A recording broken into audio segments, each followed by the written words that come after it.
All right, welcome back to the DeVory Darkins Show. It is Thursday, May 21st, and we're going to be talking about money and the Los Angeles mayoral race that is continuing to go viral every single day. Something new is happening, and this time, Spencer Pratt sat down for an interview with CNN. This comes after Karen Bass did the same thing, and where it was a total disaster for her. And so some of the statements that Spencer Pratt made, we want to talk about. But before we get to all of that, we're going to talk about money. Now, if you guys are new here, this is all about common sense commentary for these uncommon times. It is uncommon times because most people don't have the information they need to be successful in life. And usually that information has to do with themselves internally and also financial literacy. Imagine the amount of information you are taught from a young age in the education system. When is money a true priority? It's an afterthought. It's a luxury. If you get into the right school, maybe you have the right teacher, maybe you learn it. Now, is it the education system's responsibility to teach financial literacy to children, or is it the parents? I would argue it's the parents. I would make that argument. I think that is the best way to do it. Teach them from a young age. So many ways to do it, and we'll get into that. But today's show is about money because Kevin O'Leary was on a podcast and he made a couple of statements that people are offended by. And I'm not. I think more people need to hear this. And I think you guys will find value in that as we move forward. Now, again, I just want to give a big shout out to you. If you've been watching for quite some time now, thanks to you, we're finally at 100,000 followers on Rumble. I just want to say thank you again. I can't express my gratitude any more than I have, but best way to do it is just to say thank you. Keep watching, share the show with your family and friends, and make sure you show up. We're going to be introducing actually a call-in part to the show where people who are my loyal followers, you guys can call in. And I want to have a day dedicated to disagreements. I want people to call in who disagree with me. I really do. I think you guys will enjoy that. So the team is preparing for that. All right. So what exactly did Kevin O'Leary say that has a lot of people upset on the internet? Well, he talked about the brutal truth regarding the way people manage their money. In fact, what's really happening here in America is most people don't manage their money. The money manages them. Most people are slave to their money instead of the money being slave to them. So when you talk about financial literacy, you could just tell the reaction from people where they're at with their relationship with money. Let me tell you guys a brief story. So I think this was last year, possibly. Yeah, it was last year. It was before we moved to Texas. So we went out to lunch with my wife's aunt and uncle and her cousin and his wife. And we started talking about money, or I don't know how we got on it. And anyways, somehow I got to the point where I finally said something. And what I said was, well, $1 million is not a lot of money. And everybody looked at me crazy except my wife because she knew exactly what I meant. And they're like, no, $1 million is a lot of money. And her cousin was absolutely like, what are you talking about, bro? $1 million is a lot of money. Compared to what exactly? You see, what we're going to get into about money, it starts with the way you think first. Your perception, which is part of your intellect, one of your mental faculties. See, it goes back to critical thinking. It goes back to understanding how to think in order to understand money to begin with. See, when someone says $1 million is a lot of money, compared to what though? Or $1 million is not a lot of money, compared to what? You see, this is one of the perfect laws of the universe that God has created. I mean, compared to what exactly? Right? Your perception is always based on compared to what? If my perception of money is bad, compared to what? What am I comparing it to? I'll give you another example. The United States of America is bad. That's what a lot of these students in universities are saying. Compared to what? The problem is when people go negative on something, this is the point that I'm trying to make, they don't have anything to compare it to, which is why they're saying something that's ignorant. People saying that the United States of America is a terrible country, we are the bad guys. They don't have they don't have anything to compare our country to because they haven't left the country. Most people, by the way. But you leave this country and you're going to find out real quick, United States of America is not as bad as I thought. Yeah, because now you have it. Now you have something to compare it to. Let's get back to the story. $1 million is not a lot of money compared to someone like Kevin O'Leary, who's a billionaire. Now, if you don't have any money, from your perception, $1 million is a lot of money. Why am I going through this? Well, to understand this debate, we have to understand the perception that people are thinking from. So it's like in your group of friends, you usually will have one person who's the most negative person, especially if you were younger, when you were hanging around a lot of people. You always had that one person who complains about everything. It's because that's their point of view of life. So when someone introduces a positive idea into the conversation, they're the first ones to shut it down because they think negatively. Now, if we start at the top, and what I mean by that, if we start off with external things like the economy, politicians, the federal government, they definitely influence financially what's happening in our country. But they're doing things that are outside of our control. That's why the best way, if you're having money problems or you're finding yourself on the wrong side of money, is to focus on what's happening inside first, internally. Don't worry, I'll make it very clear if it hasn't been clear already. So let's watch a couple of clips from Kevin O'Leary and I'll break this down properly. Here he is. And this has got to be, this is the clip that has gone viral.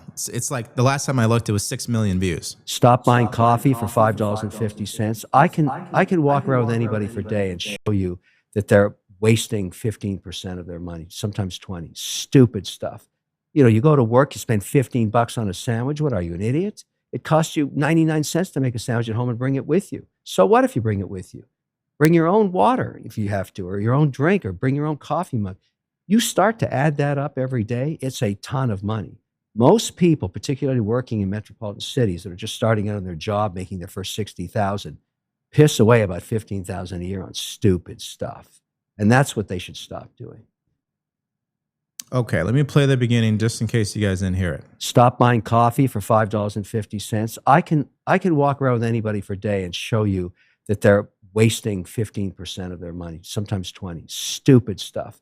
You know, you go to work, you spend $15 on a sandwich. What are you, an idiot? It costs you 99 cents to make a sandwich at home and bring it with you.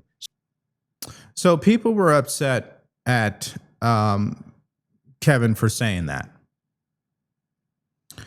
I'll give you an example of what that looks like here. So let's go here.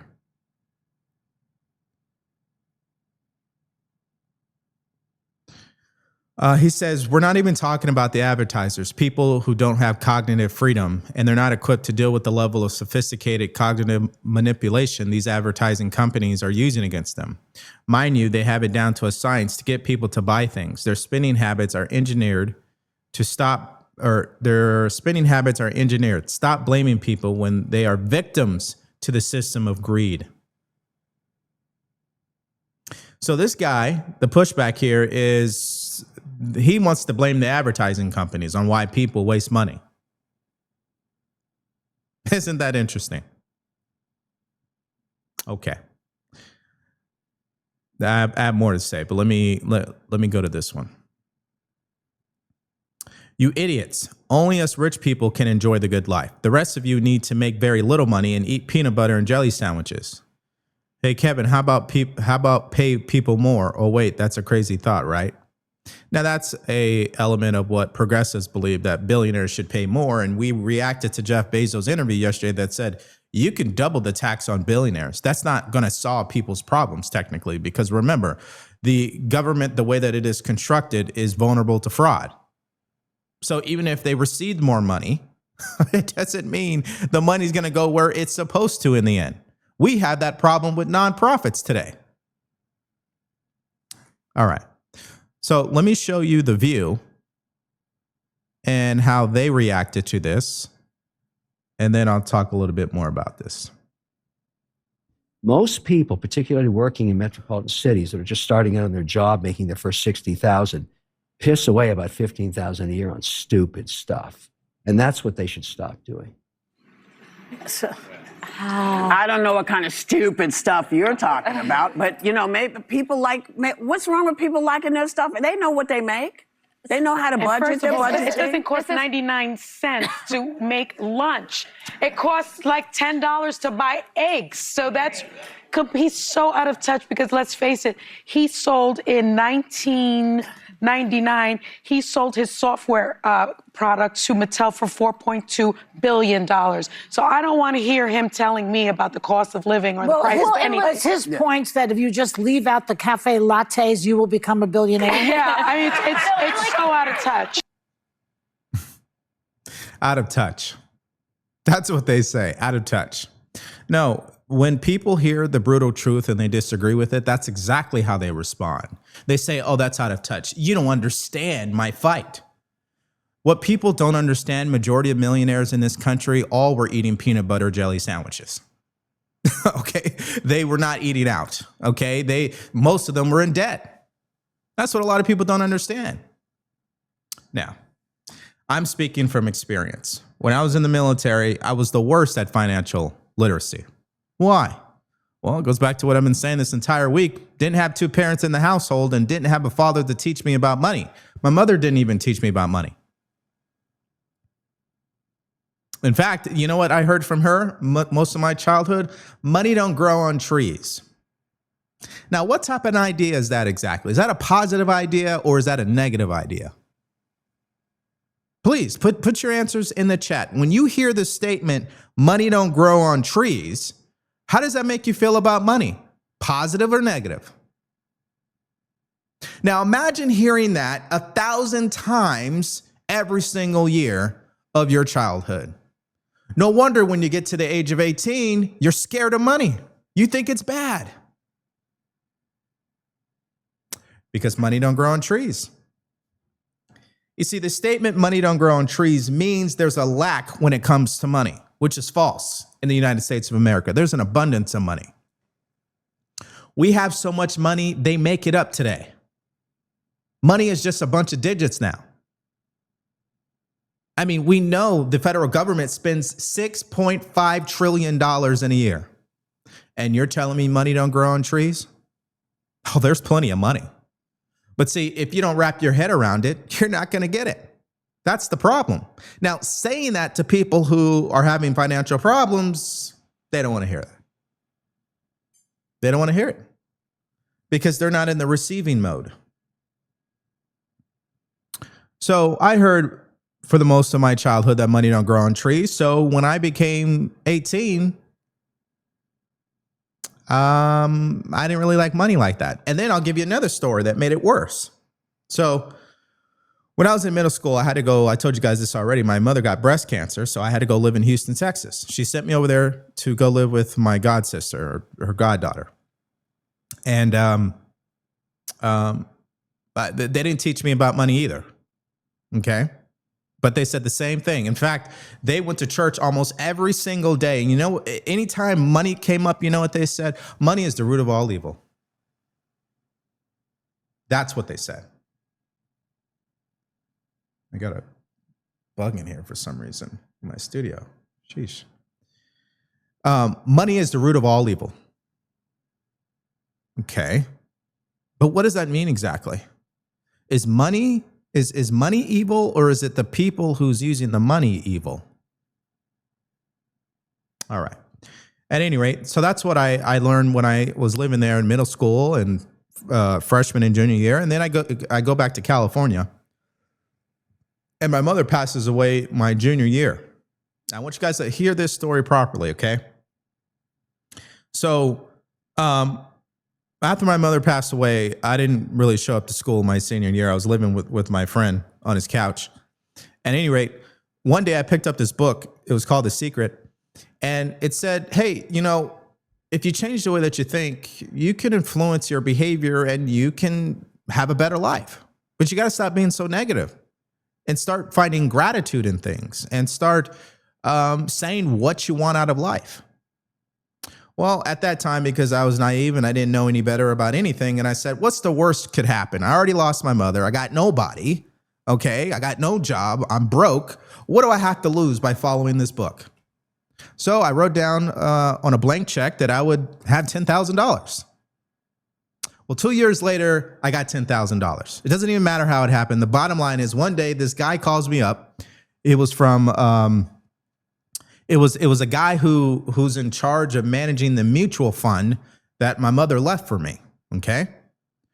So I didn't even know about this, and neither did most of my family. In fact, my sister, essentially, because I'm adopted, so my adopted sister, she cleaned out every single account that my mother had. And the only account she couldn't clean out was that one. Anyways, so this guy calls me up. He says, hey, you're DeVory Darkins, correct? I'm like, yeah. And I'm like 19 right now. And he's like, we have this account for you, sir. And I'm like, oh, okay. What are you talking about? And he's like, well, Margaret Darkins was your mother, correct? And I was like, yes. He's like, well, she left you some money. And I said, okay, well, how much money is it? He said, $10,000. That was like one of the first epiphanies in my young life where I was like, wow, okay. So I guess if I am a little positive, maybe things can go my way. Anyways, as soon as I got the money, the $10,000, the worst outcome happened, which was this.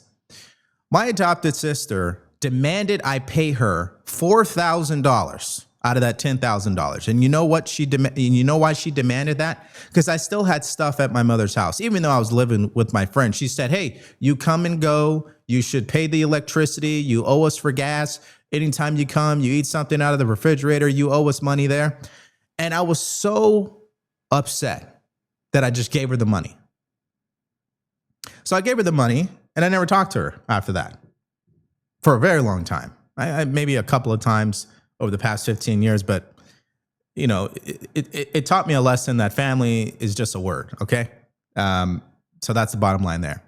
So I grew up being told money don't grow on trees.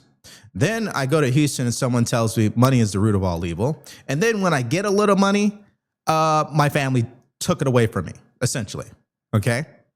And by the way, my junior year during the summer, I went to basic training, and I had like $5,000 at the end of the summer, which was a lot of money to me.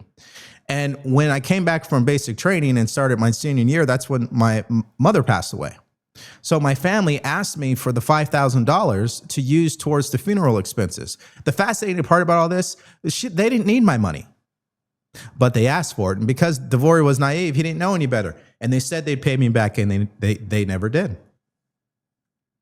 So right out of the gate of life, I had 4 negative experiences with money.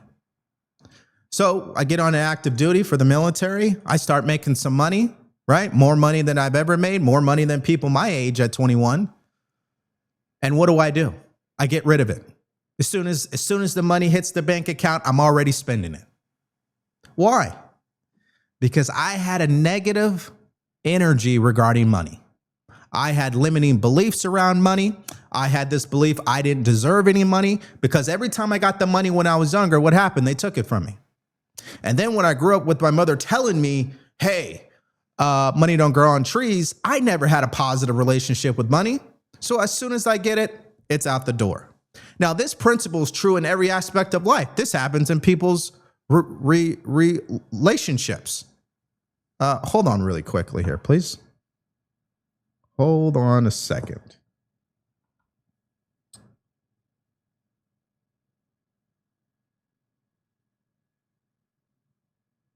hold on. It's very important I do this at this point.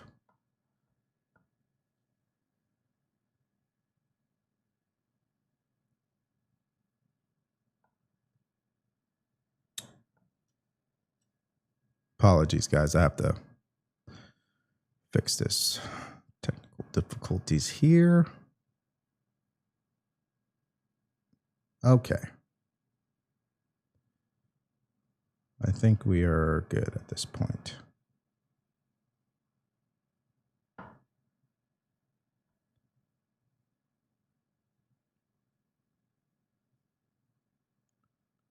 Okay. All right. My apologies. Okay. So I had all these negative experiences with money. And so I was telling you guys, this happens in every aspect of your life. People with relationships go through this. When they have negative relationships from a very young age, when they get into relationships as adults, they sabotage it because that's all they've known. They've only known what negative relationships feel like. So you do what you're comfortable with. You do what you're used to doing. You get into a relationship with someone who really loves you and is a positive influence on your life, one or two things going to happen. That's either going to be someone you marry for the rest of your life, or you're going to get out of that relationship quickly. You'll find a way. And that's every aspect of our lives. So I'm telling you guys these stories because a lot of this conversation about money on the internet, people are talking about surface level stuff. People are debating over symptoms. They're not even addressing the root cause of it. The root cause is your relationship with money dictates your future decisions regarding money. If you've only had a negative relationship with money, you will continue to have a negative relationship with money until you change that. Now, I'll give you again, I'm speaking from experience. My wife has always had a positive relationship with money. You know why? Because one of her first jobs out of high school was working at the bank. So from a very young age, my wife got firsthand experience in what money really looks like in people's bank accounts. She could see the people who were broke and she could see the people who were rich. And she would talk to people, obviously, and they would tell her about money. So she got a good education on money. So she doesn't have these problems. And she, in my opinion, got the opposite effect. Her mother was struggled with money when they were younger, and she didn't want to be that way. And so I'm telling you guys this is because it's easy to say that, well, inflation has gone up. This isn't 50 years ago, which is true. Two things are true at the same time. This ain't the same economy from 30 years ago. That's a fact. But it's also true that people aren't focusing on the things that they can control. So when Kevin O'Leary comes out and says you're wasting 15% of what you make in a year on bullshit, he's dead on that. Absolutely. Especially younger people, because financial literacy was never a priority. So let me continue this. So I had the 4 negative experiences with money. So when I get money on active duty and I'm making more money than I've ever made in my life, I blow it. Blow it on what exactly? Just buying shit I don't need. I'll give you an example. When I got the $10,000, the dumbest stuff I bought with the money was Timberland boots. Dumb. What do I need those for? Well, I didn't know that at that point.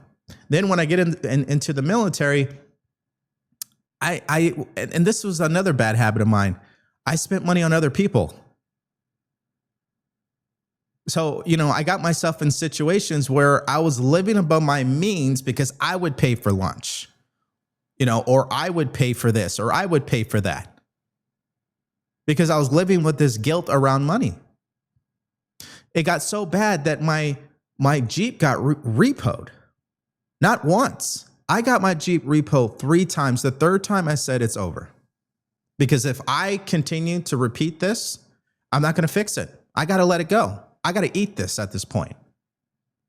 And that was my first epiphany of like, hey, this continues to happen to you because you don't understand money, bro. If you understood money and financial literacy, you would never get your car repoed. Not even, like, it wouldn't even happen. So after the third repossession of the vehicle, I said, fuck it, it's over. Now, because DeVory had a guaranteed check, I went down to the local car dealership and got another car. I had no problem with that. They gave me a stupid interest rate, of course. But you know what's fascinating about all this? This is how life works. So the Jeep gets repoed, and 6 months later, I get a check for $7,000. I was like, wow, I thought I lost money on that. No. Well, the new car I had bought with a stupid interest rate, by the way, which was a Mercedes, again, dumb purchase. I totaled the Mercedes at a stoplight. You know how much I got paid 4 months later? $15,000. Now, every time something crazy in my life has happened that was negative, my initial reaction has always been, you know what? Things are working out for me. Somehow, some way, God's guiding me here, and this is going to work out. And that habit alone has been a huge influence on my life so far. So if you're struggling with money and your initial thought every time something goes wrong is, oh, I'm being punished. No, you're not. No, you're not. The results regarding money, it happens because of bad choices financially. And how are you supposed to know what the right choice is if nobody ever taught you? That's a great question. So you got to give yourself some grace. Don't beat yourself up don't beat yourself down. So after me getting the money, I did the smart thing and I leased a Honda Civic. Early on, I just gave up on being materialistic. I gave up on that stuff because I learned very young that, hey, you can get a Mercedes and you can have a nice car, but why would you get that if you're going to have to pay an 18% interest rate? That's stupid. You know who's winning in that? The bank's winning on that. Well, at any rate, I'm telling you this because I'm saying this so you guys understand my backstory, that I'm not someone who was born with a silver spoon. I didn't sell a company for $1 billion. Okay. No one bailed me out. I made all the mistakes you can with money. I had negative money in my bank account. There was accounts they had to close them because I didn't have any more money. Like, that's how it was. So my point is, what changed? And what Kevin O'Leary is spot on about is, if you just track what you have spent your money on for the past 90 days, you'll know exactly what you're wasting your money on. You could do that. You could do that the manual way, or you could do it the digital way. There's mobile apps today that will do it for you. You connect your bank account. It categorizes every transaction. You look through it and you're like, what the hell is this? Oh, I'm still paying for that. It's not hard. Well, it's hard if you're not programmed to do that. Let's just say that. So it's easy for someone to say, hey, you're wasting money on this or that, and look back at your transactions for the past 90 days. Most people aren't going to do that. Why? Because they're programmed not to.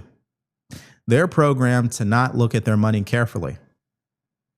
Why are they programmed? Because no one programmed to do the opposite. That's what I'm saying. DeVory was programmed to blow money as soon as he got it. DeVory was programmed to buy shit he doesn't need. And DeVory was programmed to spend money on things that I definitely don't need, all because I was guilty. I felt guilty.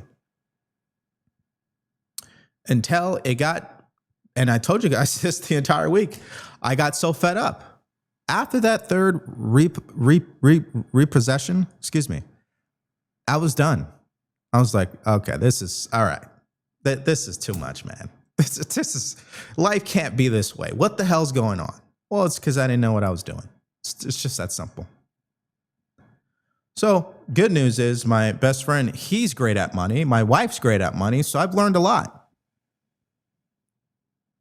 But a lot of it actually started with my relationship with money and understanding, hey, money's not bad. Money's not a bad thing. Money's a great thing. The more money I can make, that means the more people I can help. We have 6 people on my team. That means every single day of doing this show, I get to help 6 people in their lives financially. Isn't that a blessing? Now, that's not going to happen if I had a bad relationship with money. Now, it took a long time to get here, obviously.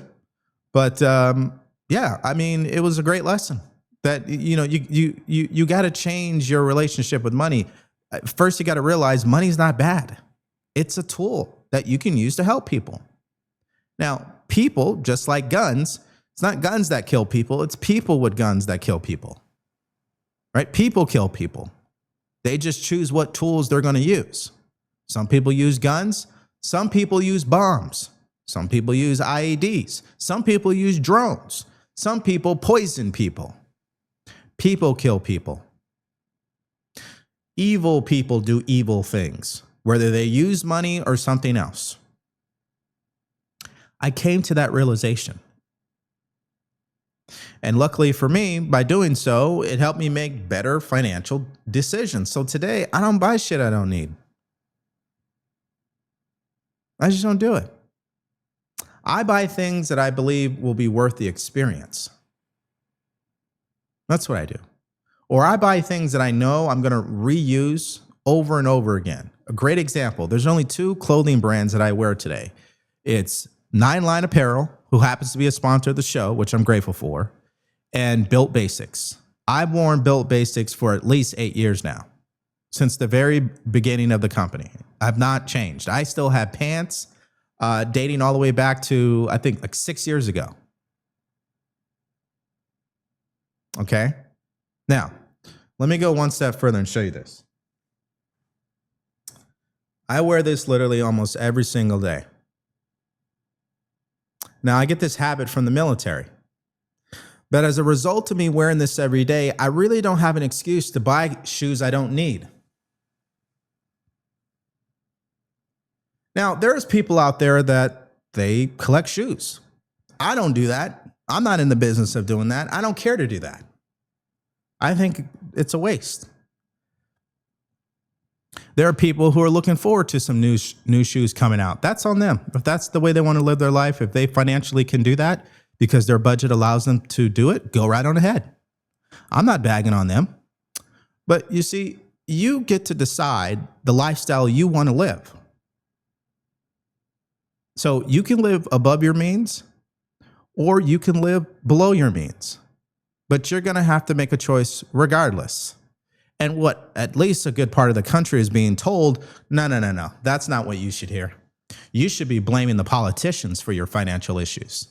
You should blame the economy for your financial issues. You know, it's fascinating when I hear that because what it means inherently is that we don't have any power. Now, isn't that fascinating? That's how they see us. Like we're less than, like we're not smart enough to figure this out. Of course you are. Of course. You see, it's all in the ratios. If you're making $1 million in a year and you decide to buy a couple of Jordans, yeah, kind of makes sense. I mean, it's within your budget. I mean, you have disposable income. I'm not talking about people like that. If you're making only $60,000 a year and 20,000 of it is going to taxes, which in my opinion, just on that point alone, that shouldn't even happen. I mean, if you're making, I would argue today, if you make under $150,000 in a year, you shouldn't pay any taxes whatsoever. That's just my own personal opinion. I don't think people making under $150,000 a year should have to pay taxes. I don't believe that. At any rate, if you're making $60,000, 20,000 is probably gone. 25,000 if you're in California, maybe 30, maybe. So you're probably left with $50,000. And then you got to pay rent. You got to pay gas. You got to pay electricity. You got to pay fuel and food. You're done. You see, you can cut your expenses only so much. Now I'm getting into the next lesson here. So first, the first lesson, if I didn't make it clear, you got to change this, okay? That's lesson number one. It does not matter what happens with the economy. If you don't change what's going on in here, nothing financially will improve. Lesson two is, all right, let's talk about some tactics. You can only cut so much of your liabilities. So after you cut out the unnecessary spending that Kevin O'Leary was referencing, now what you got to do is start focusing on raising your income. Well, DeVory, you don't understand. I can't leave my job. I didn't tell you to leave your job. I just told you to focus on raising your income. Well, DeVory, it's hard out there. I can't find a job. Nobody's calling me back. Listen, I don't know how many different ways to say this, but every single day someone has doubled their income, has bought the car that they wanted, has got the house that they wanted, is living where they want to live, moved to where they wanted to move, got the raise that they wanted to get. It happens every single day. There's almost 400 million people in America. It absolutely happens every single day. But you got to understand, and that's why I said it goes back to step one. If you have a negative relationship with money, you'll shut down everything I'm saying. You'll be like, DeVory, this sounds motivational. None of this is okay. Sure. That's what you believe. It's not for me to convince you what to believe and what not to believe. I'm just sharing with you what I've seen change in my life and what I've seen change in others' life and the people I've coached in the past on this particular issue. At any rate, so you can only cut so much of your expenses. Now you got to focus on raising your income. We went over that a little bit yesterday, which is you got to find a bigger problem to solve. That's all it is. Now, there's a couple of ways to approach that. If you want to stay in your career, how do you advance? How do you prepare yourself to be the person they choose to solve the bigger problem for the company? Right? You start thinking that way. Now, let's say you want to start a side hustle and work at the same time. You could do that. See, the amount of ways to make money in the United States of America it's out of this world. In fact, there's so many ways to make money today, people are paralyzed. See, that's the difference between 60 years ago. 60 years ago, there was only so many ways to make money. Most people did the same thing. They either worked at the warehouse, they either did the mailman. Like there's these standard jobs that everybody knew. As soon as I turn 18, this is what I'm doing. That's not today. Today, there's so many ways to make money, it'd make you sick. So you got to get clear. How can I make more money? Well, what problem can you solve that you would be great at solving? That's where you start. Easy way to do it, ask your friends and family, what is something I'm great at? And they'll tell you. They will tell you. And from a young age, I've always been able to speak in front of a camera. I don't get nervous. I can speak in front of thousands of people and not get nervous. So I inherently already had a gift in regards to this skill of speaking. That's not a problem for me.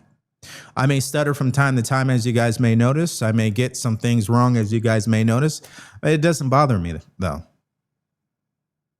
It's a skill set that I have. And when I was in the military, I was an instructor for 2 years. So, I went to the instructor school. I learned how Army instructors teach, and I got to do it. So I had these skills that I was able to develop.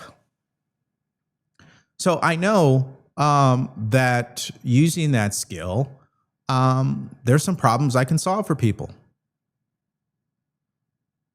Right? You have some skills that you can solve for people.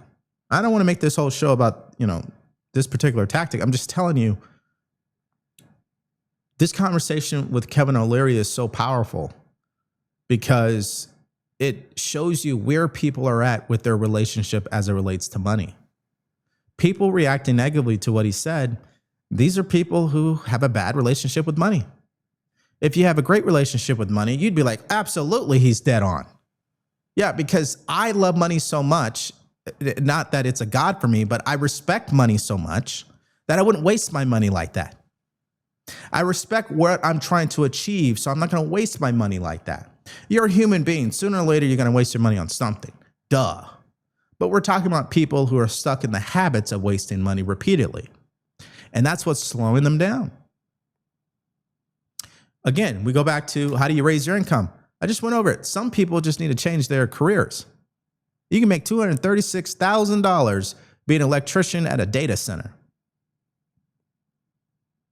Now, a lot of people say, well, DeVory, I don't think I could do that. Why do you think so less of yourself? You'd be shocked at what you can do. Hasn't the United States of America proven what's possible for humanity at this point? Do you think God just put us on this planet just to be stupid? No. I mean, it's creation. So there's so many things you can do, you'd shock yourself. But it all starts internally. It's not with the government. It's not with what Mondani is calling for, more government programs for me to bail you out. Which leads me to my other story. So I told you how I had to let that Jeep go the third time, which was a great lesson for me. Because sometimes you got to get yourself to a point where your ego finally breaks in half. And you say, you know what? I don't know what the hell I'm doing. So you know what? I'm going to stop doing what I've been doing. And that's it. Right? That's what you have to do. Well, the same applies to some people in your life. When my sister was alive, my biological sister, she was asking me for money. And the first time around, I was like, sure, why not? I don't have a problem with that. Absolutely. I love you. Out of all 5 siblings, she was the one I had the closest relationship with. Well, then she asked me for money again. And then I was like, oh, okay, I see where it's going. I see what's happening here. And it was money to pay her rent. And it killed me because I'm like, damn, Well, I had to turn her down, essentially. And I told her why. I said, I'm telling you no, because if I keep getting you money, you won't change. Me continuing to give you money will continue to enable the behavior because I'll bail you out. See, that's what I'm saying. Most people can't fix their situation because they have someone to bail them out. You might be doing that for someone already today. See, that's why failure is such a it's such a good thing for us. Because sometimes you need to fail to finally get it. So I told her no. And you know what happened? She was fine. She moved in with her friend. She found another place to stay. This is the other thing about money, which is so crazy. Most people spend all day thinking about money as if it's going to leave, as if the world's going to erase all the money that exists. And what people don't understand is the money's going nowhere. The money was here yesterday, the money is here today, and the money will be here tomorrow. But what about you? How long will you be on this planet?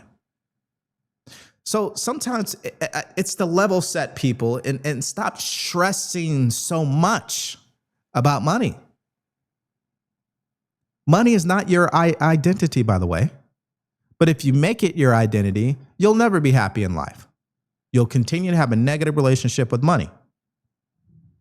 So anyways, I had to tell her no, and she was fine. Now, the liberals of the world financially would say, wait a minute, we got to help people out. What? You're wrong for not helping your sister. What's going on with you? See, conservatives have no empathy. That's what they'd say. No, I have enough empathy and enough love for my sister that I had to tell her no. That's true empathy. Empathy is understanding that what's good for her emotionally would be to let her fail. Let her figure it out. We act like people can't figure it out. We're designed to. So that's the other point, is that sometimes you got to burn the bridges to get yourself to move.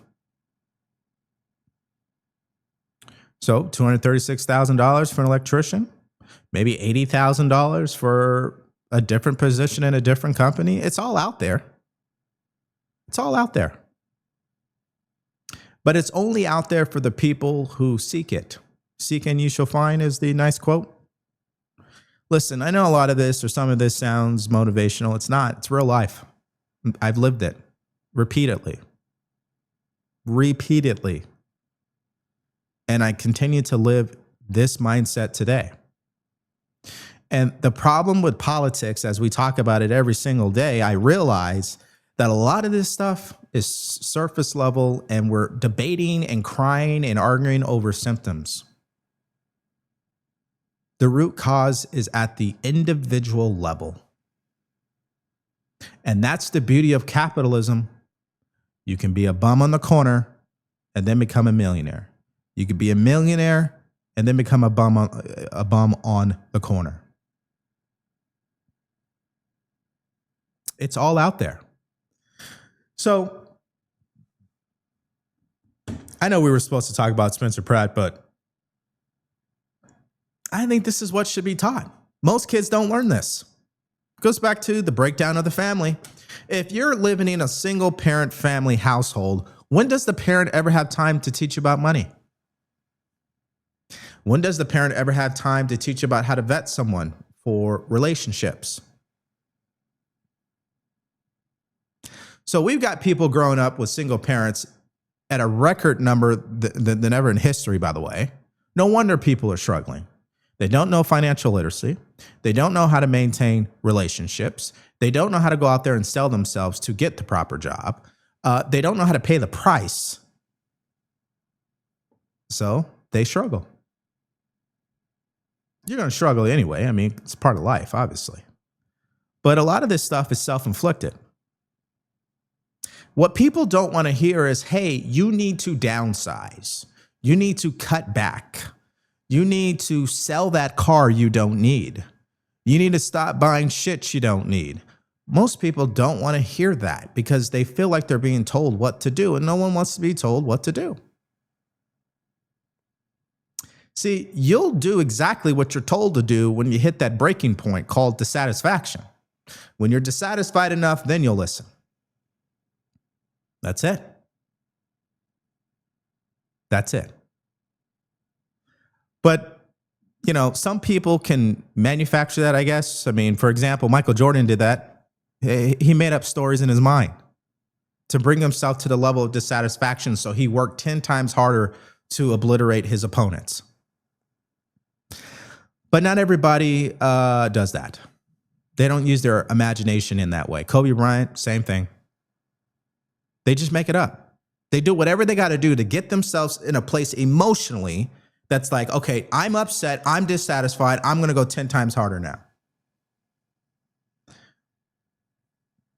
I'm just communicating at the root cause level, okay? I'm sure there's politics to talk about today. I just am not interested. I'm kind of over it at this point. It's the same nonsense every single day, quite frankly. So we're going to make some time on the show to talk more about this, about culture issues as well. Now, obviously, when the midterms comes, I mean, there's going to be plenty to talk about. Anyways, so they manufactured it in their mind, and they do whatever they got to do to get themselves to that point emotionally to change. Maybe you have to do that. But you see, the money adds up sooner or later. It's a compounding effect. It really is. It really is. And life proves this every single year. If you would have put money away, I'm not talking about you directly, but if someone out there put money away in the stock market since 2019, they'd have a lot of money right now. But see, it's easy to say that hindsight 2020, but the principles never change. It's the same principles every single time. Brick by brick, step by step, one day at a time, one move at a time, it all adds up to a quantum leap.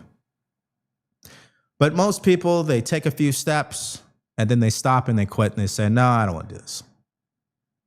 Not dissatisfied enough. Now, if I was living in New York City and I only made $60,000, I'd be out of there.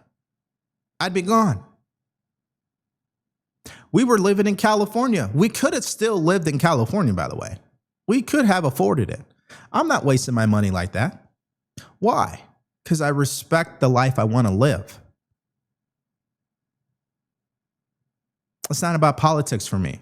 It's about, listen, I'd rather, if I'm going to make some money in my life, I'd rather live in a place where my money goes farther.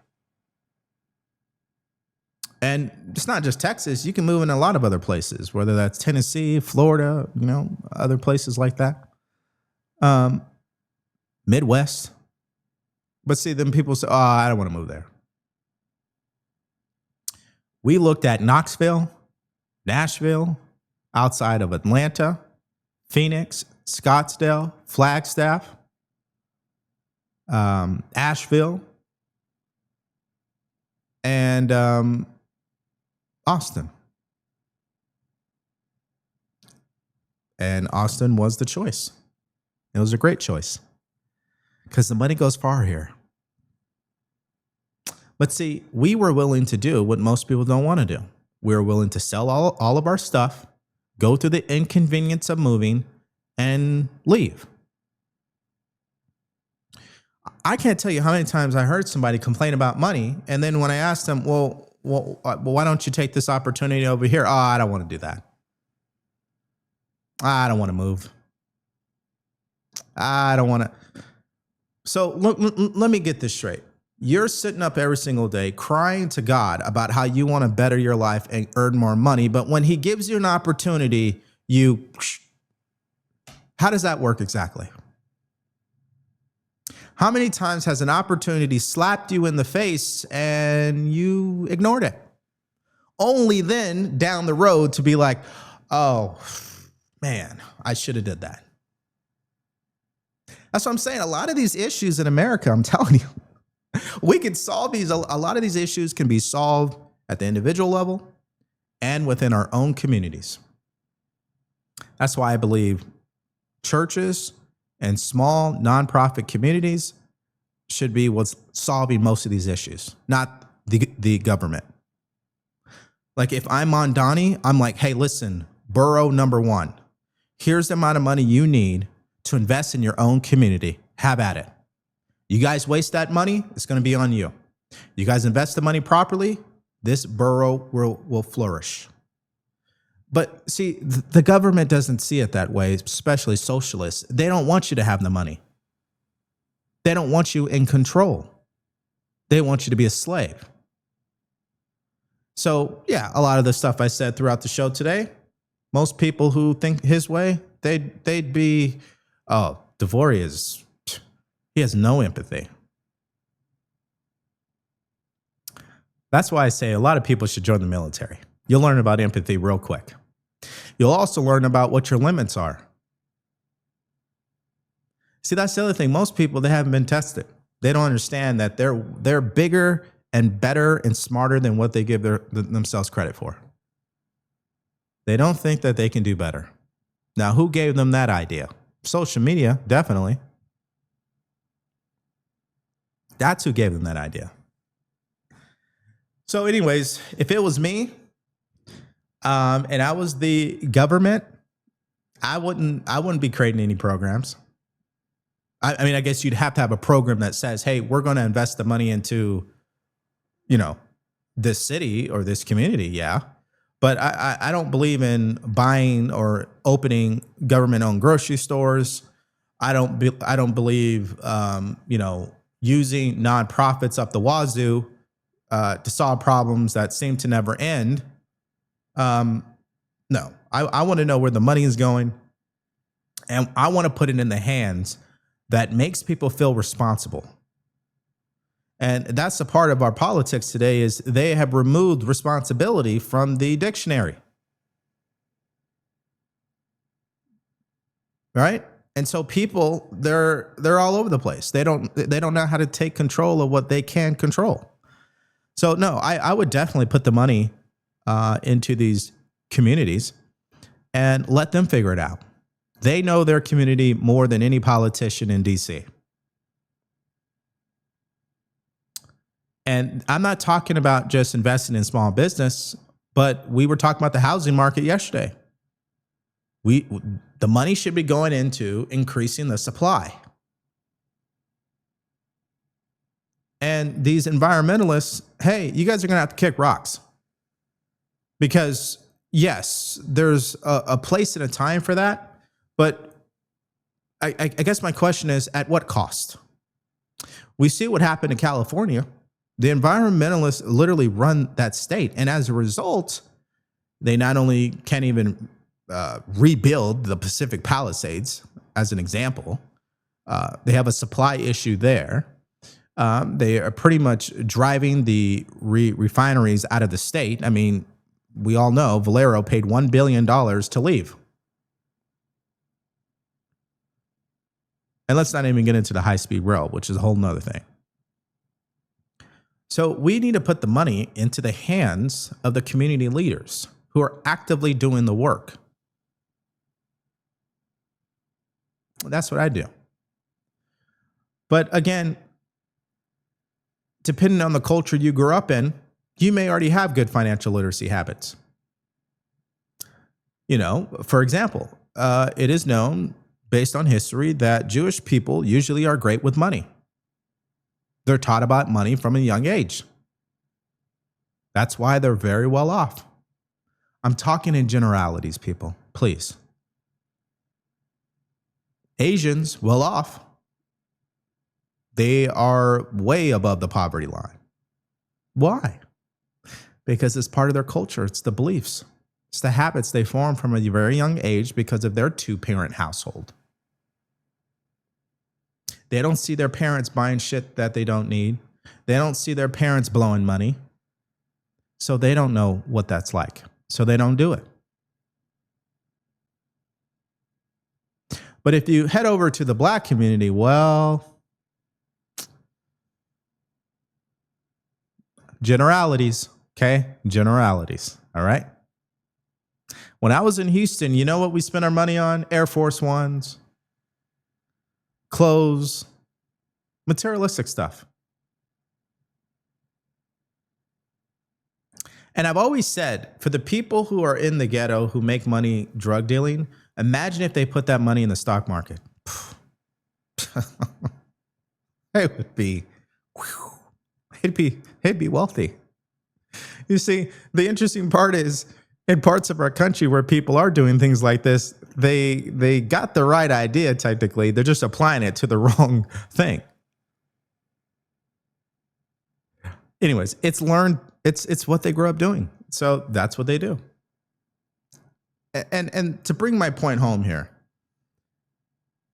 if you're like, well, DeVory, this all sounds good. You know, where do I start? Let me simplify it. Step number one, people in America have to change their relationship with money spiritually, emotionally, mentally. They have to. Step two, they got to raise their income. But see, raising your income is tough to ask if you haven't done step one first. Unless you're not part of the generalities and you happen to be going to the NBA out of high school. That's not everybody though, right? That's the minority. I'm talking about the majority. But even the minority, what happens to them? They blow the money. Unless you're Shaquille O'Neal, who had the epiphany and said, you know what? I don't know what the hell I'm doing. I'm going to go hire someone. And I'm going to have him teach me. And I'm going to do exactly what he tells me to do. And if you haven't heard of O'Neal's story, I mean, he tells it publicly. It's all public knowledge. It's fascinating. See, sometimes that's all it takes. We've got to stop looking at politicians to solve our financial issues. Now, that doesn't mean we shouldn't call out the fraud that is continuing to happen throughout the country. Definitely we should. We should also call out the money that's in politics that clearly is a problem. We should definitely talk about those things. And we should continue to try or attempt to vote for candidates who will push back on stuff like that. No doubt about that. But let's go to Los Angeles. Let's go to Chicago. Let's go to Seattle or New York City. If you were to look at their budget, you would find them making the same mistakes that people make on the individual level. They spend money on shit that they don't need. Now, remember, Karen Bass was caught spending, I think it was about $7 million in this whole LGBTQ bullshit program. That's a mismanagement of funds. When she could have been spending, and don't quote me on the number, I might be off. I might be too low, too high, but they were spending millions of dollars on that when they could have been spending that same amount of money on their fire department. This happens on the individual level. This happens in your local community, and it happens in your city and your state. It's the same principle all the way from the bottom to the top. Financial literacy. If you don't respect the money, you're going to waste it. And that's the interesting part. So that's why Chicago, they're in trouble. New York City, technically they're in trouble, but the governor bailed them out. So Mamdani didn't fix anything. She paid for it. But they'll be back where they were. Because, again, it's financial literacy. If you got yourself into debt and someone bails you out, you'll get yourself into debt again because that's your habits. It's your habitual nature at this point. That's why you got into debt in the first place. See, that's why people don't struggle with money because they don't have the habits of someone who struggles with money. People who struggle with money, they have the habits of people who struggle with money. The difference is very clear. People who are good with money, they do things people who are not good with money don't do. So I think I made my point. I thought the clip was really great. I got a kick out of it. I know it was short, but you know, I thought it was really good. Let me respond to comments here. Someone put, are you forgetting the government bailouts for corporations? Yeah, but what does that got to do with me and you?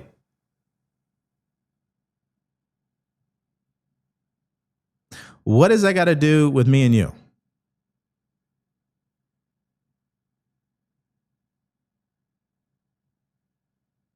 So this is great. This is why we need a call-in show. This guy says, China pulled itself and its people out of poverty in 70 years with a mixture of capitalism, socialism, and communism. American elites don't want to pay living wages and their fair share of taxes. So, all right, so they demonize socialism and communism. Okay, sure.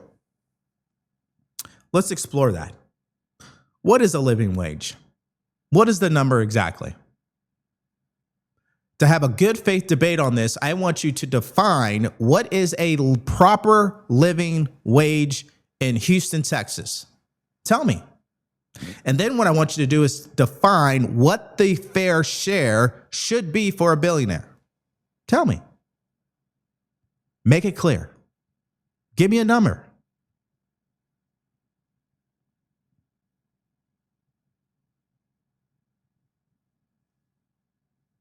You see, when the government bails us out, makes it worse. We saw that during COVID. Let's go through it. How many stimulus checks did we receive during COVID? How many stimulus checks? I believe it was 3. And what did majority of America do with the money? Not everyone, but majority. What did we do with the money? Did we invest the money? Did we put the money into the stock market? Did we save the money or did we spend the money? We spent the money, which is why inflation went up.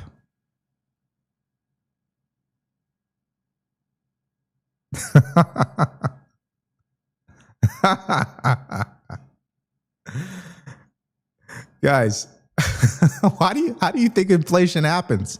It happens when Americans are spending too much money. So the demand goes up because the supply isn't there. People are buying too many things. So if you were your local furniture store and you only sold 50 couches a month, and then all of a sudden 3 stimulus checks came in and now people are buying 75, 100 couches a month. Oh, crap. I can raise my prices. That's what happened at the most basic level. So I don't believe we should get bailed out, and I don't believe the companies should get bailed out. I think they should be allowed to fail.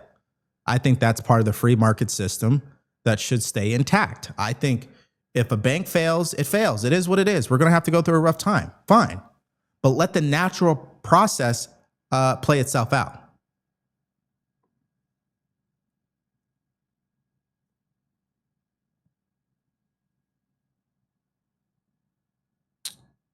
Okay. So let's go back to it.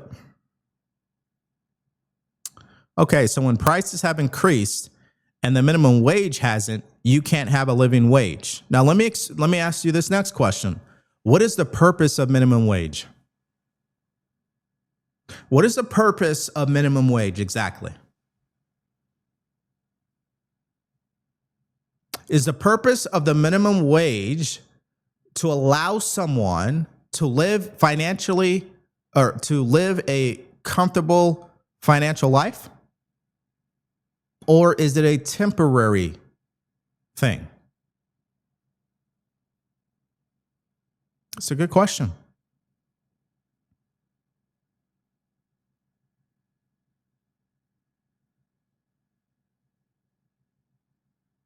It's a good question. DeVory, they stole the wealth from American citizens. They stole American homes, etc. That's what they did to us. Okay, Max Anger 1. My mother bailed me, or she abandoned me, excuse me. My father abandoned me. My cousin molested me. I was raised by a single parent. My adopted mother passed away in high school. Then what? Then what? You see, the person who sits around complaining and blaming will never get ahead. There are issues that we need to fix politically in our country, definitely policy-wise. Again, the government needs to get out of the way. That's my mantra. The government, when they intervene, they do more damage than the existing damage. They make things worse. That's why, as conservatives, we want small government. That's my thing. But sitting around complaining all day, that's not an argument. Okay?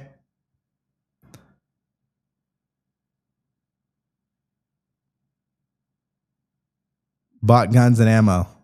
That's great. I did buy a firearm, by the way, during COVID, which is great. Let's see here.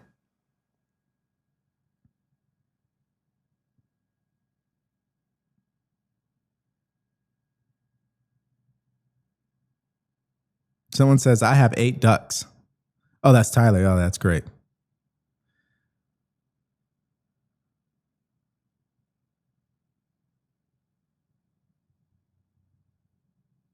Yeah, I mean, listen, a lot of this is self-evident. There's no doubt that there's more distractions today than any time in history. We do know that. That is a fact. Okay? I am not disputing that whatsoever. That is a fact. But what's also a fact is there are a lot of people who are not struggling. There's a lot of people getting ahead, and they came from nothing. So what's the difference? What's the problem? The problem is at the individual level, the family unit, the community. These are things that we can control. We can have an influence on. We can influence what the president and the Fed chair is going to do.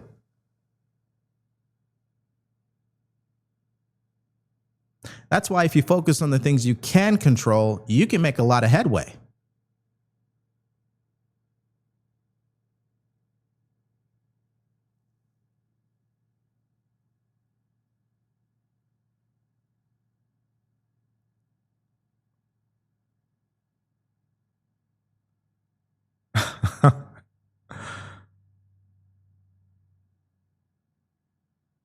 Right. Teach a man how to fish and he will eat for a lifetime. It's true.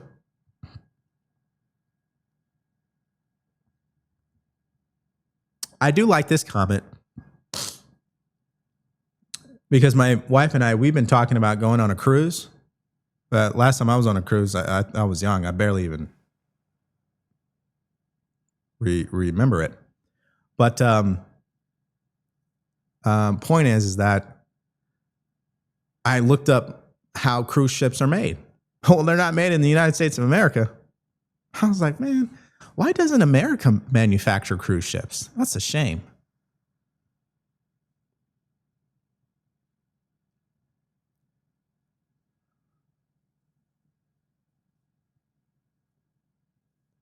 Excuse me.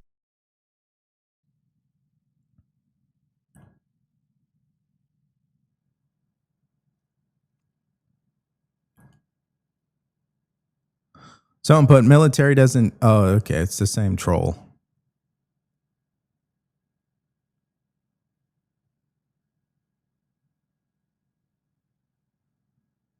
Someone said, when I hear complaints about someone's own financial issues, but followed with, I don't know, I don't want to, or I can't. Yeah, they're lazy. See, this is the comment that I love right here. Voltaire 1778. We sold our house, moved overseas, both kids educated without debt. They made a conscious decision to do that. They did the thing that most people don't want to do. Why? Because most people are attached to materialistic things that will perish the day they're gone. Most people attach themselves to a house, to a car, to the clothes that they wear, the status that they've been able to get in society. None of that means anything in the end. You can't take none of that with you. Listen, I love Texas, but maybe we'll move. I love the house we live in, but maybe we'll move. Who knows what's going to happen in the future? I'm not going to marry myself to anything materialistic. Because, for one, when you get it, you know, you get all excited and then you realize, oh, okay. Because it's fleeting. That's the thing about America. All of this stuff is replaceable. So why attach yourself to it? Why attach yourself to something that loses value over time? That's a good question.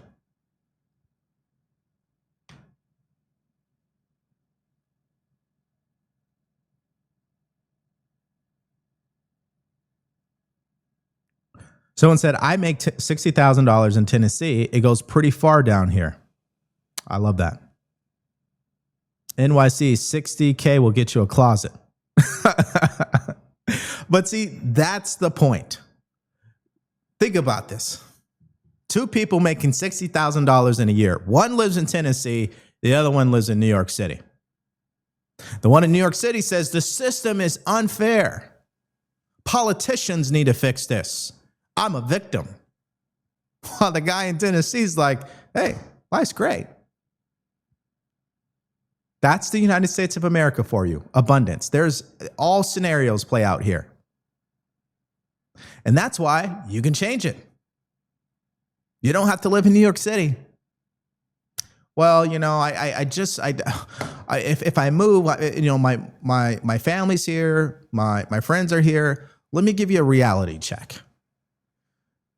Is your family going to pay your bills for the rest of your life? Is your family going to bail you out at every single turn?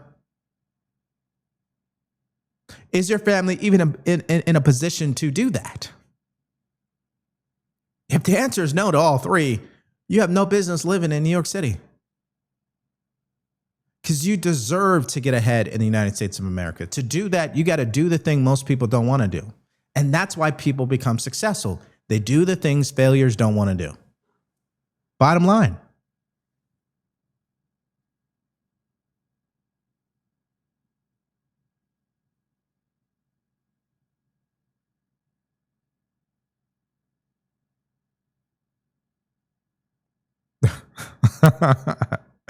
Someone put Biden bailout. What's that about? I've never been bailed out. I've worked hard at 66, still working my butt off to make my fair share. LOL, I mean my millions. This is a whole nother hot topic. Boomers versus Zoomers. and Zoomers don't like to hear how boomers financially got ahead. See, boomers played the long game. And there were things over their lifetime that obviously worked in their favor. They didn't have to put up with this record inflation that happened under the Biden administration, no doubt. But that's not the reason they got ahead. There's so many things to learn from boomers because boomers executed timeless principles. They were willing to pay the price as long as possible. See, that's the thing about success. If you're willing to do what you don't want to do, if you're willing to entertain a certain level of inconvenience and pain to get to where you want to go, you will get there. The problem is most people don't want to put up with that. They just don't. They want it now. I want to be rich now. I want all the money now. They don't understand is you got to pay a price for that. That's like if you're married, that's like your wife saying, hey, you know what? I'm ready to have a baby. And you conceive. And then the following day, you're like, where's the baby at? I want the baby right now. Give birth. She's going to be looking at you insane. She's going to be like, hello, there's a process here. It takes time. But that's not the way people see the rest of life. They think, oh, no, I want it now. They don't understand you got to pay a price. It takes time. Little small habits go a long way.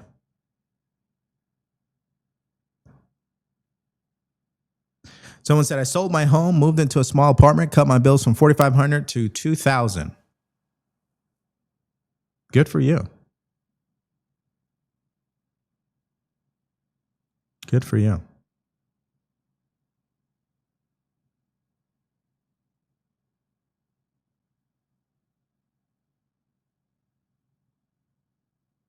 I didn't even go into depth about China because, I mean, China is communism. I mean, they kill people for their organs. They kill people for their religion. They have internment camps. Stop it. And people are like, yeah, they're out of poverty. Do you see the amount of hours people in China work just to make it? There are people who are live streaming literally 24/7 in a closet. They sleep in the closet. They go live in the closet. They eat in the closet. That's how they live. Most people don't understand what they're talking about.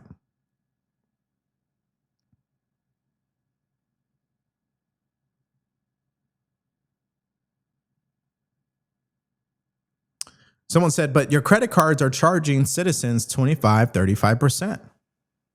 You're right. That's why I don't like credit cards. My wife does because she has great money habits. See, credit cards in theory are really a smart idea, especially if you use them the way they're supposed to be used. They're phenomenal. But a lot of Americans out there, especially ones who lack financial literacy, that's the worst thing that they could do is get a credit card. And that's the thing about capitalism is you have traps, right? That can mess you up if you take advantage of something they're trying to sell you. See, that's why not all opportunities are ones you should take. You got to be aware of you. If you know inherently, hey, you know what? When it comes to credit cards, I'm not that guy. Don't do it to yourself.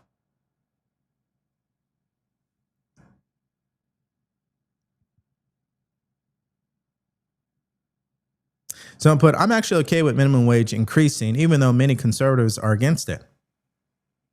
Yeah, see, again, the problem with the minimum wage, to me, in my opinion, is that you're preventing the market from actually setting the correct price.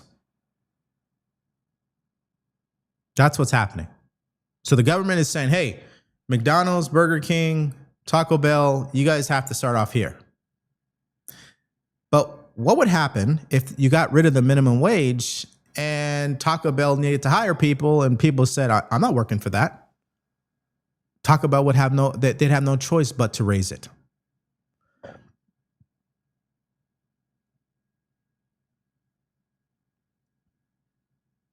And the other problem with minimum wage is what happened in California.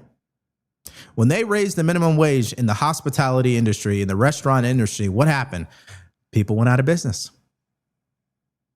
And the amount of people that could get jobs dropped. A lot of people were laid off, can't afford it anymore. See, that's, again, anyone who's owned a business successfully understands minimum wage is a problem. When the government gets involved, they make it worse. The biggest expense for a business out there is wages. It's wages. That's the biggest expense. The business is paying payroll taxes and they're paying the person. So you want to go into an industry and say, hey, you need to raise the amount of money you're paying these people. And if they're already operating on 1 or 2% margins, you're going to put them out of business. It's that clear. One problem in the market, they're finished. That's what happened. See, again, minimum wage, if you want to increase it, makes sense, but the market conditions should be proper. In California, that's the last thing you should do. That actually makes it worse. Now people can't find a job because what? Because there's not as many available anymore. Why? And I'm talking about the restaurant industry, obviously. Why? Because a lot of them went out of business and they can't hire a bunch of people because they can't afford it. It's just basic economics, in my opinion. I mean, I've owned plenty of businesses. I've failed plenty of times, and I've had a few that were successful, and I know this firsthand. I mean, I've hired a lot of people. It's just, you'd be shocked at how a 2% increase will ruin your business just like that. And I'm talking about the restaurant industry. I'm not talking about other industries. I'm just talking about restaurant, because that is the industry that usually goes out of business first. That's why if you go down to your local strip mall, one day there's a sushi place there, and then 6 months later they're gone. Why? Margins are too slim. That's restaurant.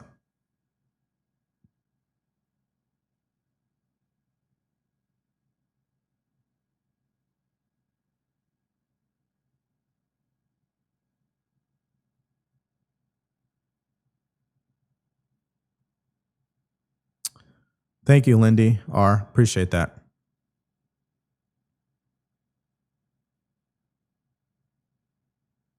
Someone said, I bought a cooker and some farm animals, worked on my place for 3 months, didn't travel. It was great. Kids were happy, learned a bunch of things. Good for you.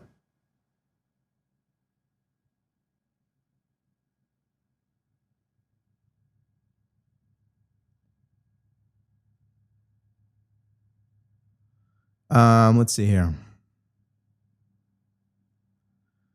Milk goats, made soap, slaughtered food. It was fabulous. Yeah.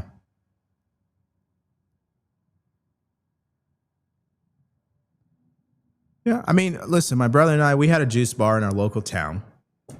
I think we had 12 employees was the height. I think 14 was the most. And the biggest expense was wages. And they were all getting paid $1 above or $2 above minimum wage in California when I was paying them. It still wasn't a lot of money. But yeah, I mean, it was, that was most of the expenses. So when COVID hit, oh, that was it. It was over. Now, a lot of people did the whole PPP loan. I was like, I'm not doing that. That's too risky. Too risky. And now we find out, yeah, it is risky because a lot of people went to prison. So no, I'm yeah. So we had to close it. And it took us 2 years to finally break even, by the way. We were operating in the red. And right when we were breaking even, bam, COVID hits. Done.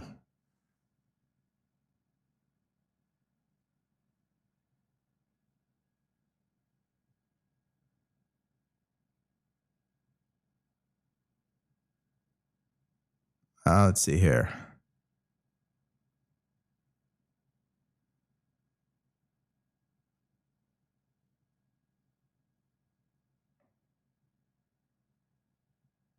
Someone says, no degree, have multiple real estate rentals and pulling $100,000 from a job that lets me stay at home because I'm the best at what I do from self-determination. I believe that.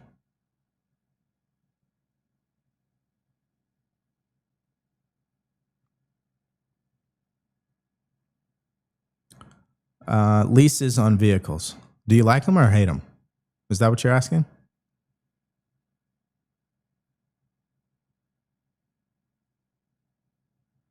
Yeah, I remember my prior landlord, he said that he's 76. He was telling me how when he was younger and they went to go buy a house, I mean, the interest rate was like 13, 15, 18%.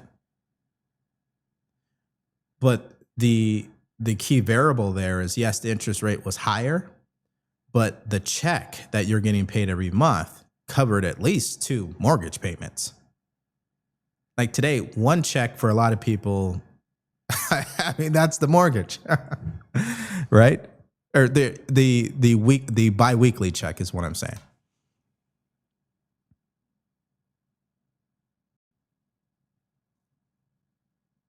See, the thing about Zoomers is they've been given something other generations did not have.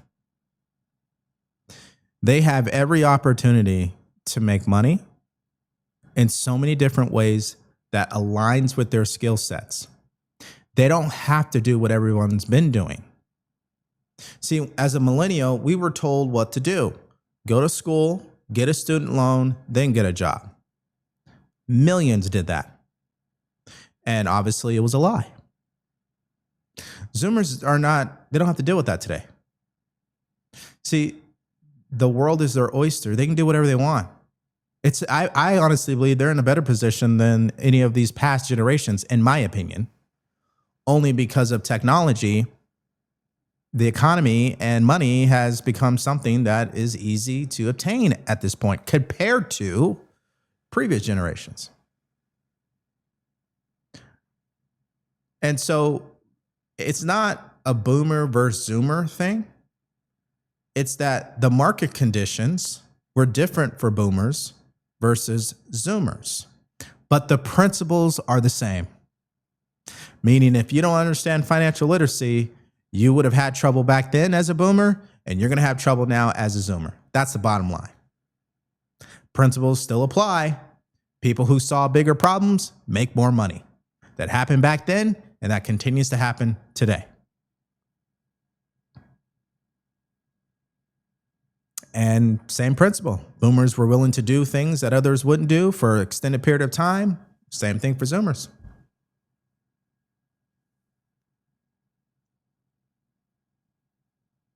The principles are the same. The market conditions are different.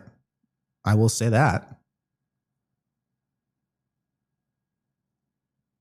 All right, we're getting to the end here.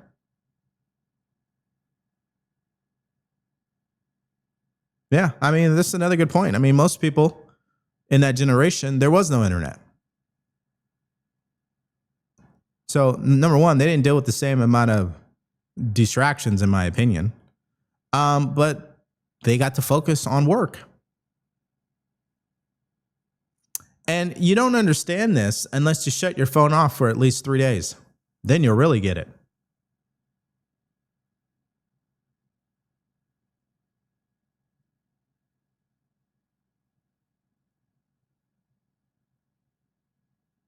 Yeah, I mean, 2 people right here. Minimum wage is in fact inflationary. Another person said minimum wage was set for kids in high school working 15 hours a week, not meant for a living wage. Many jobs left to China. That's why places like I don't know what you're trying to say there. Needed fast food chains to bail out living wages. I don't know what you meant by that.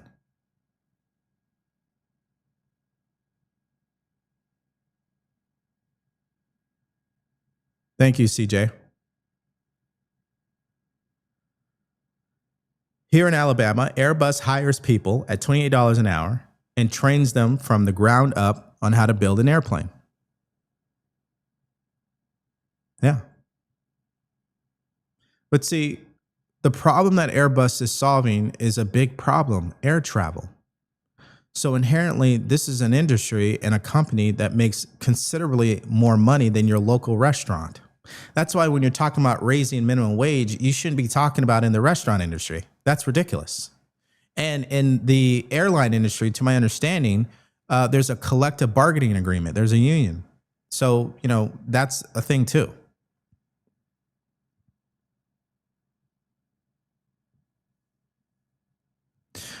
Oh, it's massive to lease a car. Well, there's trade-offs. Trade-offs. I mean, if you could have gotten a car at 1% interest rate, that's beautiful.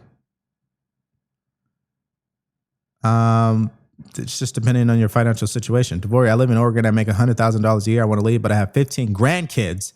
I don't know what to do. I do want to leave Oregon. Man, that's a tough one. That is a tough one.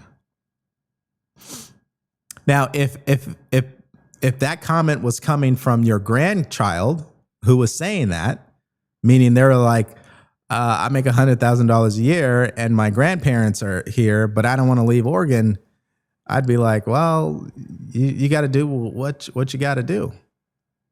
But I would imagine your grandkids is what brings you happiness. See, life is about trade-offs. You stay, you get to spend more time with your grandkids. You go, not as much time. But maybe you make more money, maybe you make less money, and maybe you don't have to deal with what happens in Oregon. Trade-off. Which one's more valuable to you?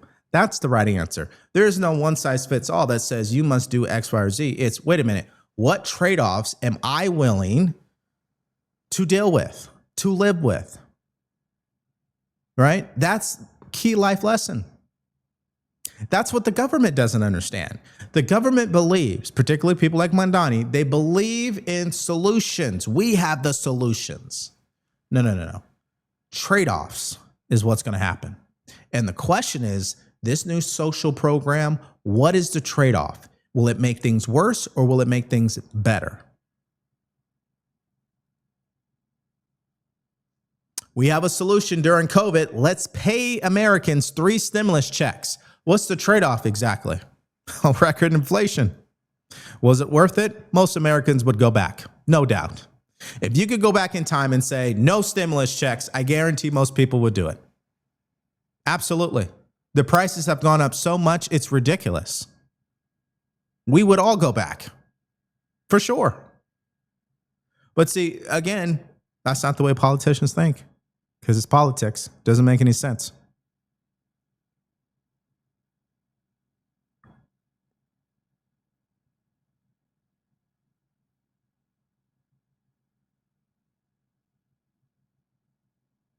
Yeah, I was trying to explain to my friends' kids that there was no YouTube to train their dad. He had to go find people who knew about it to train himself without a training program. Yeah, exactly. Exactly. That's why the reason why I understand boomers is because I believe millennials, we were at the last of like, hey, you got to figure it out. Like, like there was YouTube, but there wasn't, no, YouTube didn't exist when I got out of high school. It didn't exist. And I didn't have a cell phone either. I mean, we were still at that point of having to use MapQuest, if you guys catch my drift. So my perception is like millennials are just at the very end of like, hey, you got to go ask somebody. You got to go figure it out. You got, today you don't have to do any of that. You're right. You can just go on the internet and figure it out.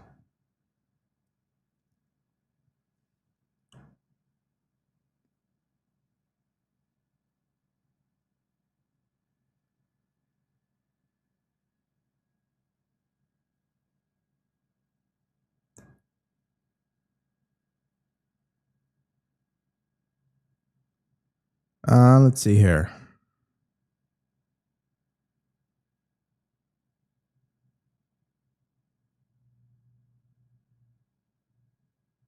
Okay, so you make our point for us. You say that the minimum wage was set originally at a quarter an hour in 1938 to protect workers from exploitation during the Great Depression. Are we in a Great Depression today? Oh, got it.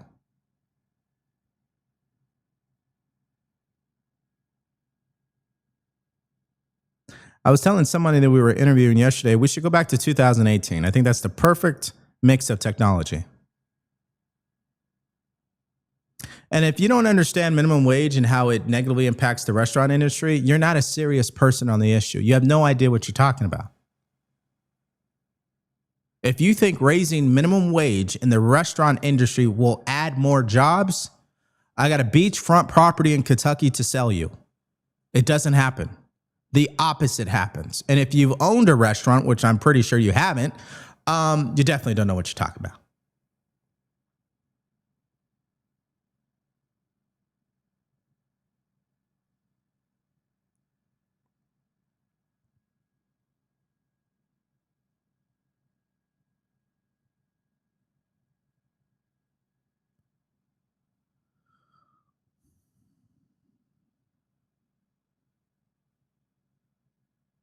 Okay. I think we're at the end here.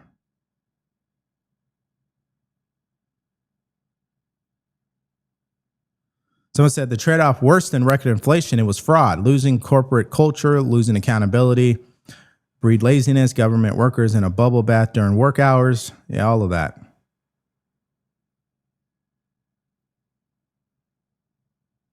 Someone said my life was better on the map quest. Totally.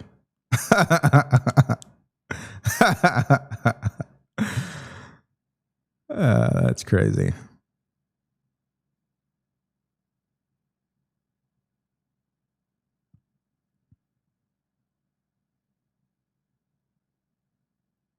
Someone said it's a psychological depression.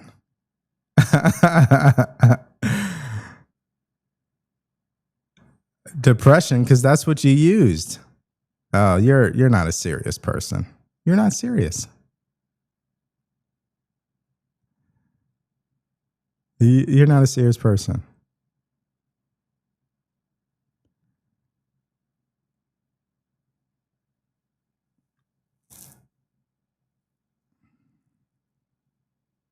I mean, I had a minimum wage job. And yeah. And then I went to the military. You see, this is why if someone wants to do anything to increase their financial situation, the opportunities are there. You can work for your local city government. You can work for your state government. You can join the military. There are so many opportunities out there to actually earn a decent living. But the problem is, some people in our country, they don't want to look. And if they do look and they see it, they automatically say, no, I don't want to do that. Okay, so then don't complain.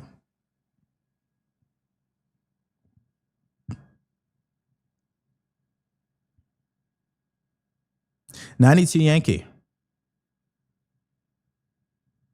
92 Yankee all the way until I went to officer candidate school and then was 11 Alpha. And then I said, that's enough. I'm done.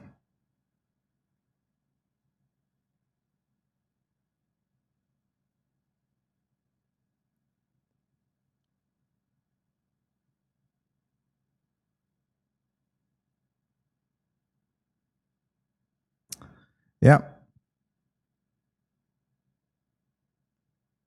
I mean, listen, I'm grateful because no matter what, guys, United States of America, even with all of our debt, this country is not going to fail. The other countries won't allow it. There's too many countries who bought our debt and who have invested into our country. On one hand, it's concerning the amount of debt that we're in. But based on the behavior, it has led me to believe it seems to not really be a big concern as much as it is communicated. Meaning what? Meaning stop worrying about that. I mean, we've had a debt problem longer than I've been alive.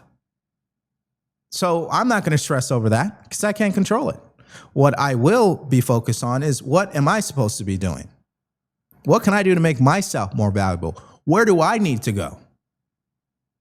It just comes down to one simple question. Are you willing to do what it takes for what you want? That's really what it is.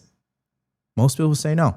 In fact, if you really want to see this firsthand, all you have to do is watch the Jubilee debate with Patrick Bet-David and the 25 children or kids, young adults who don't believe in capitalism. Just watch that. And that's going to demonstrate exactly what's wrong with our country. It's just this classical moment of this guy arguing with Patrick Bet-David. And he's like, well, will you move? So if I was going to pay you $150,000 a year, would you? Well, I got to look into the company first. Oh, so you want things on your terms. You want things on your terms.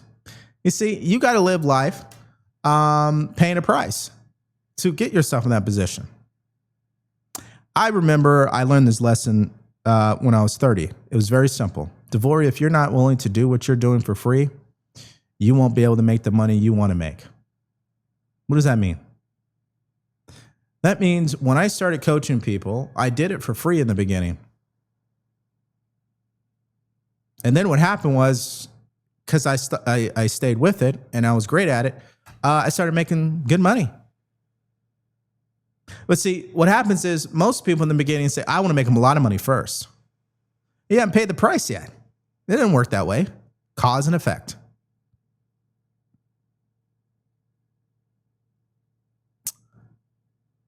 You know what's crazy? These are not even my ideas. These are what all successful people throughout history has taught us. And so I don't even have to really argue over them. It's either you believe it or not. And the crazy thing about life is, it's always available. It's always ready for the taking, as they say. And anyway, listen, just to be clear, I'm not telling someone to go out in the marketplace and work for free. What I'm saying is you got to eat shit for a while to then start eating good. But most people want to skip over that part. Again, let's go back to pregnancy. Hey, I don't want to be pregnant for 9 months. I just want to have the baby. You got to work your way up there. Hey, I'm going to go plant some vegetables in my backyard, but I want the plants now. I want to harvest the fruit now. Doesn't work that way. Every aspect of our life, there is a process. There's a process. And most people don't respect the process. They don't enjoy the process. That's why they quit. Guys, I don't know how long I'm going to be doing this for. I don't know how long we'll live in Texas. I don't know any of that because I can't read the future. So you know what DeVory's going to do every single day? I'm going to enjoy this. And I'm going to be the best that I can, and I'm going to work harder than I've ever worked, and we're going to keep moving forward, and we're going to enjoy the process. That's the mindset. That's the happiness part.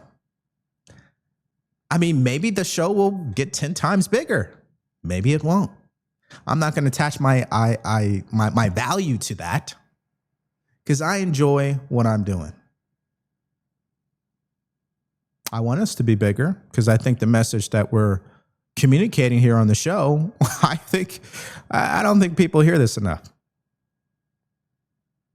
I think in our political landscape, we should hear this more often because some people are living their lives based on politics. They think their life is politics. No. Your life can be impacted by obviously policies, yes. But the center of your life should not be politics. It should be part of it. You should be aware of what's happening. You should be involved. You should be engaged. You should be able to communicate what the issues are, etc. But that's not your value. That's not who you are. And I wish more people would see that for what it is.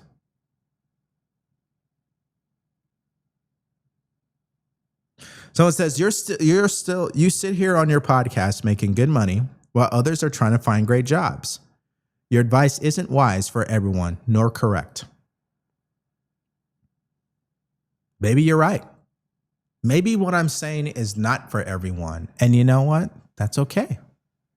Because what I learned very young as a speaker is your message is not to communicate to everyone.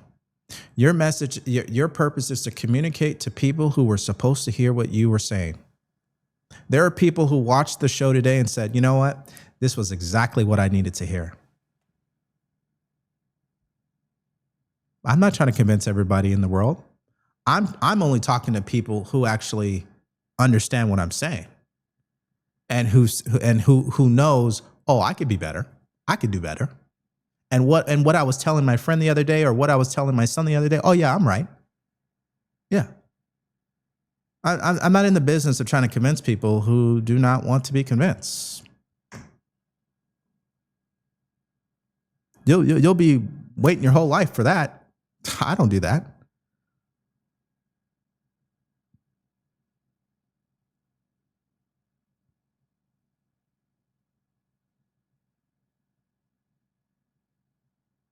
All right. I think we caught up to all of your comments here. Yeah, we are good. Okay. So we missed out on Spencer Pratt, but it's nothing new. It's the same thing over and over and over again. Okay. Republicans can learn a lot from him. He's authentic. He talks about the real issues, and he's the alternative. And what's fascinating is, just really briefly as we wrap this up, the conversation around him, or the opposing view, is he has no experience. My wife and I were talking about this yesterday. I said, well, wait a minute. And Karen Bass has experience, right? Yeah. Okay. Is it good experience or bad experience? Based on the results, she has bad experience. So you can go with someone who understands your issues in the moment and may not have a lot of government experience.